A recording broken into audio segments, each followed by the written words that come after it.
but you could have texted me. Yeah, but I really just wanted to look you in the eyes when I said this next part. Okay, let's have it. The fact that they work together doesn't change the rules that we agreed upon 20 years ago. How did a show that isn't really about queer women somehow end up giving me some of the most entertaining, queer-coded chemistry in the entire 911 franchise? And what rules might you be referring to exactly? The one where you stay away. Isn't there one where you stay away from me? Well, I just came here to be civil. Civil's never been one of my strongs. If you're up to something, Dixie, stop it. Otherwise, you're gonna have big problems. Oh, honey, I am used to having problems. Question is, are you? Is this the Sapphic love story we all came here for? Absolutely. Is that what the writers intended? Absolutely not. And yet somehow every time these two shared a scene together, I found myself paying more attention to them than to anything else happening around them. How are your nerves, princess? I'm not gonna lie, I could use a drink.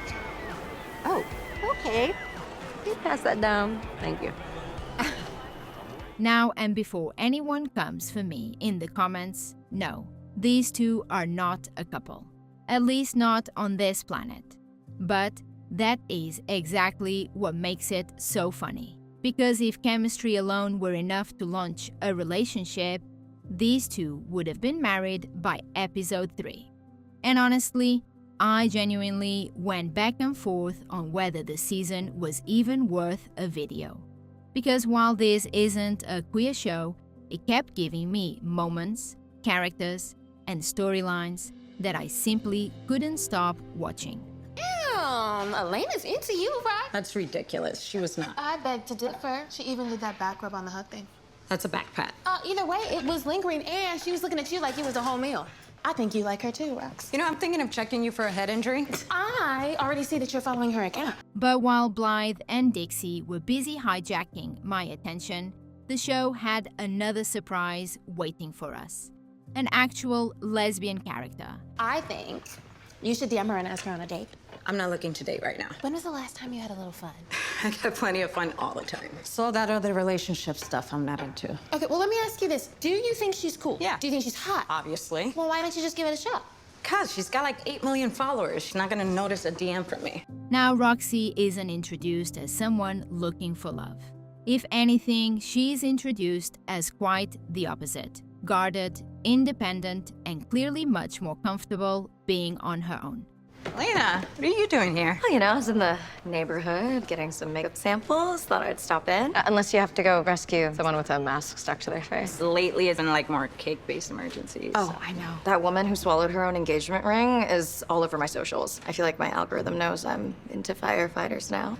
Before becoming a firefighter and paramedic, Roxie worked as a trauma surgeon, which honestly explains a lot.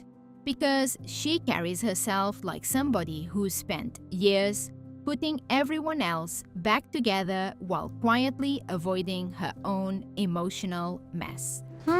Funny how mine keeps pushing makeup videos. That's actually why I'm here. I couldn't stop thinking about that girl having this huge scar on her neck at her wedding. Yeah. I was really inspired watching you help her. It gave me an idea that I want to make a tutorial for my followers on how to cover up scars. I think that's beautiful.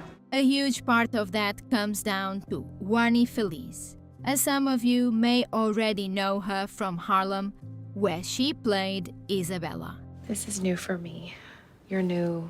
Girl on girl is new, and I just don't want to mess it up. Can I kiss you? Did I just say girl on girl?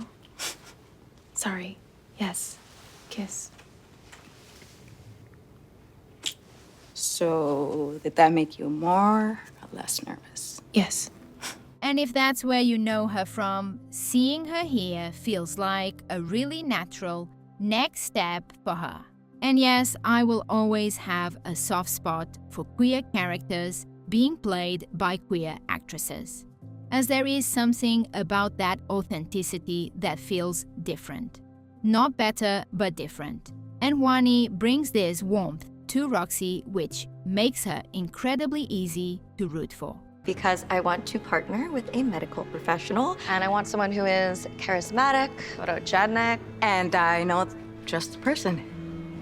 I thought you would. Yeah, her name is Samantha Hart. She's an ER surgeon. And she's a big fan of yours, actually. Oh, I remember, yeah. Yeah, she's great. I'll text you her information right now. Because Heartbreaks has a funny way of convincing us that isolation is much safer, even when it isn't. And while her romantic storyline doesn't fully take shape until much later in the season, once it does, I immediately wanted more of it. I appreciate that, Roxie. Well, it's good to see you again. Yeah, it's good to see you. Oh, let me know if you ever want to settle that hot chicken debate. Mama's or Fiery Frank's. There's no debate. Fiery Frank's is the hottest in town, period. Agree to disagree. Well, I'll let you get back to work. Bye, everyone. Bye. Elena, on the other hand, is confident, funny, and persistent. And unlike most people, she doesn't seem particularly intimidated by Roxie's emotional walls, which immediately makes things way more interesting. It may just be the spice talking, but I feel so connected to you right now. Yeah, chances are it is the spice. What do you mean? Capsaicin releases endorphins, which are a bonding agent. So you're saying we have chemistry? I'm saying we're feeling what chemistry tells us to. Boy, you're a real romantic. So no, Nashville isn't suddenly the Sapphic version of 911. If that's what you're looking for, you're probably going to be disappointed. But what it does have is something I wasn't expecting. Women with history, chemistry, flaws, and a very strong presence. Whoa, what happened? Oh, I'm making that video that I told you about, showing people how to cover up their scars. Yeah, it's awesome. God knows we all have them. So, what do you want to talk about? I know the chicken date got weird. Nobody's fault. Sometimes it's just add chemistry, right? See what she did there. I deserve that. Whether it was Blythe and Dixie who accidentally created one of the most entertaining dynamics in the show, or even Roxie slowly learning that letting someone in might actually be worth the risk. Either way, Nashville ended up giving me a lot more than I initially expected. I think we do have chemistry, like a lot of chemistry. This past month, we've been texting and I haven't laughed this much in a long time. So then why did you tank the date? Because I was afraid, and I do what I do. So then why are you here now? What I'm trying to say is, you go on another date with me, Elena. Because after years and years of watching this TV series mostly revolve around its male characters, I have to admit, it felt amazing to finally see the women become the heart of the show for once. You're really making me sweat here. Okay, please don't talk about your glands again. Yes, I'll go on another date with you, but on one condition. Name it. I need a model for my video. Okay. Deal. Oh, damn, we have a problem. What? You look way too sexy with a scar. I hope you enjoyed today's video and thank you so much for watching.